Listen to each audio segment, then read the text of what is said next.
नमस्कार शेतकरी बंधूंनो, आपणा सर्वांचं माझ्या YouTube प्लॅटफॉर्मवरती सहर्ष स्वागत आहे. तर आज एकंदरीत आपण जीवाणू खते त्याच्या संदर्भात आपण माहिती बघणार आहे. तसं पाहायला गेलं वेगवेगळ्या वनस्पतीमध्ये आपण वेगवेगळ्या खतांची निवड करत असतो आणि त्या खताच्या माध्यमातून आपण काय करत असतो, त्या पिकांचं अन्नद्रव्याचं व्यवस्थापन करत असतो. तसं पाहायला गेलं वेगवेगळी फळवर्गीय पिकं असतील, भाजीपाला वर्गीय पिकं असतील किंवा तुमचे तृणधान्य, कडधान्य पिकं असतील, तर त्या प्रत्येक पिकाला वेगवेगळं अन्नद्रव्याचं व्यवस्थापन करणं गरजेचं असतं.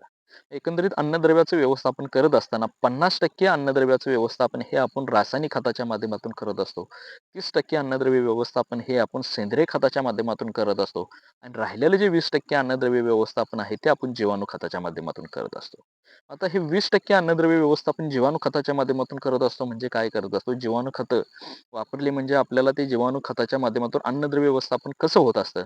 तर एकंदरीत जे आपण 80% अन्नद्रव्याचं व्यवस्थापन रासायनिक आणि सेंद्रिय खताच्या माध्यमातून केलेलं असतं, ते पूर्णच अन्नद्रव्य किंवा पूर्णच न्यूट्रिएंट ते वनस्पतीला भेटेलच असं नसतात. मग त्याच्यामधले काही अन्नद्रव्य हे काय होत असतात, जमिनीमध्ये फिक्स होत असतात आणि हे फिक्स झालेले अन्नद्रव्ये वनस्पतीला उपलब्ध करून देण्याचं काम हे कोण करत असतं? जीवाणू खते करत असतात आणि म्हणूनच 50% रासायनिक खतं असतील, 30% सेंद्रिय खतं असतील आणि राहिलेले 20% हे जीवाणू खतं याच्या माध्यमातून एकंदरीत आपण पिकामधलं अन्नद्रव्य व्यवस्थापन करत असतो. मग ते पिकांची निवड करत असताना आपण त्या ठिकाणी फळवर्गीय पिकं असतील, भाजीपाला वर्गीय पिकं असतील, तृणधान्य असतील, कडधान्य असतील, तर ते आपण त्या ठिकाणी विचारात घेत असतो.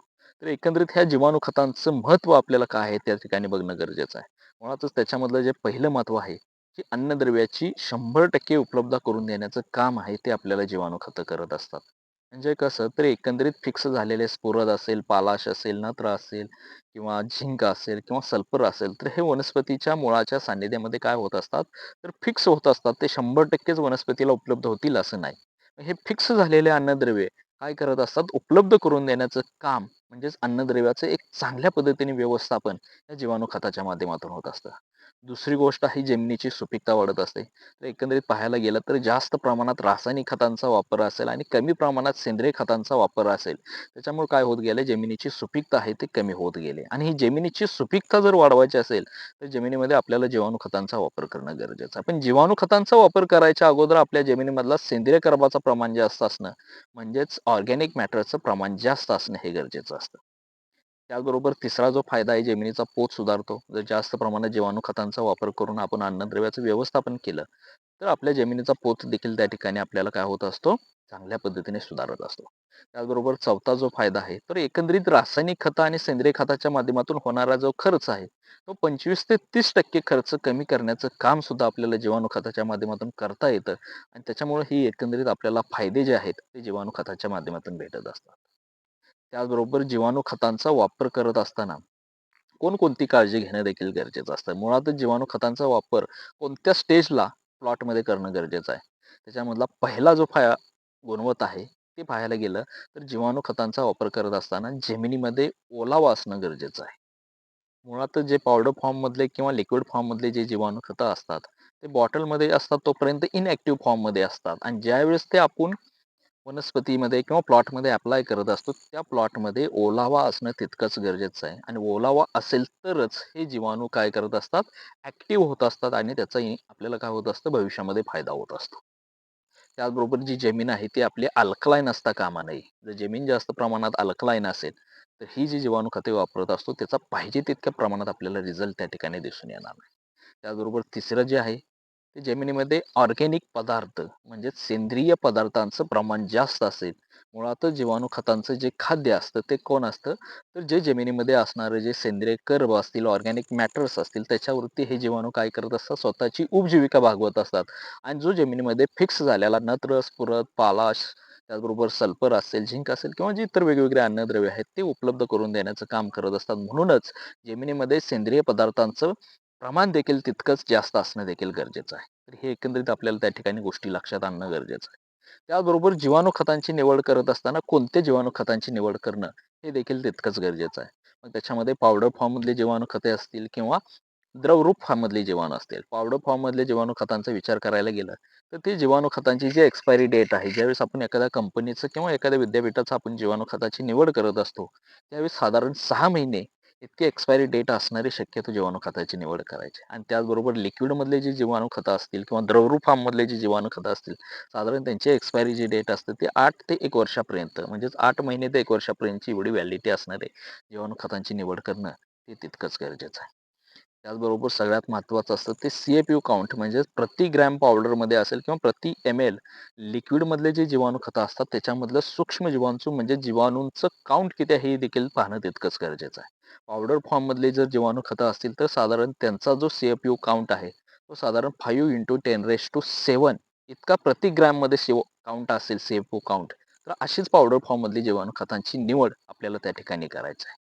त्याचबरोबर जी द्रवरूपमधली जी जीवाणू खतं असतात तर त्यांचा जो CFU काउंट आहे तो साधारण प्रति ml 1 × 10⁸ इतका जर त्याच्यामधला CFU काउंट असेल कमीत कमी, तर अशीच लिक्विडमधली जीवाणू खतांची निवड आपल्याला त्या ठिकाणी करायची.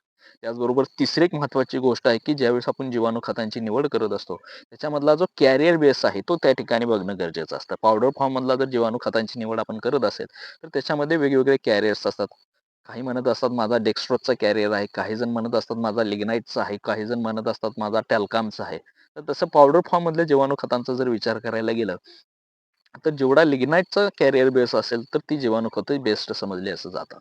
किंवा डेक्स्ट्रोज म्हणजे शुगर असेल त्याच्यामध्ये, तर त्या ठिकाणी आपण बेस्ट समजले जात असतो. लिक्विडमधला जर विचार करायला गेलं, तर जिलेटिनमधला फॉर्ममधला जो कॅरियर बेस आहे, त्या ठिकाणी आपण बेस्ट समजला जात असतो किंवा डेक्स्ट्रोज फॉर्ममधला जो कॅरियर बेस आहे, त्या ठिकाणी बेस्ट समजला जातो. तर ह्या देखील गोष्टी त्या ठिकाणी आपल्याला पाहणं हे जीवाणू खतामध्ये देखील गरजेचं आहे.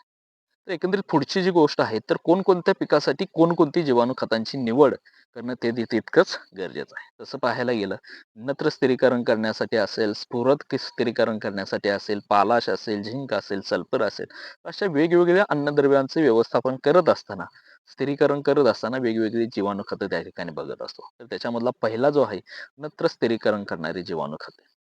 त्याच्यामध्ये कडधान्यामध्ये जर विचार करायला गेलं, तर कडधान्यामध्ये रायझोबियम हे जीवाणू खताचा वापर त्या ठिकाणी केला जातो.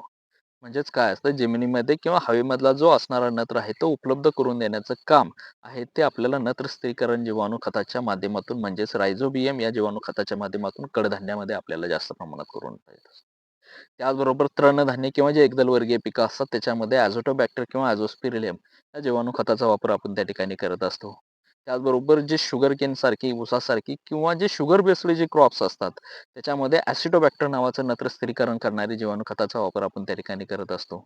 त्याचबरोबर वेगवेगळ्या पिकामध्ये मग आंबा असेल, डाळिंब असेल किंवा इतर कोणतीही पिकं असतील, त्याच्यामध्ये ज्यावेळेस आपण फॉस्फरस सोल्युबलायझिंग बॅक्टेरिया याच्यासारखे म्हणजे स्फुरद विरघळणाऱ्या जीवाणू खतांचा वापर आपण त्या ठिकाणी करत असतो.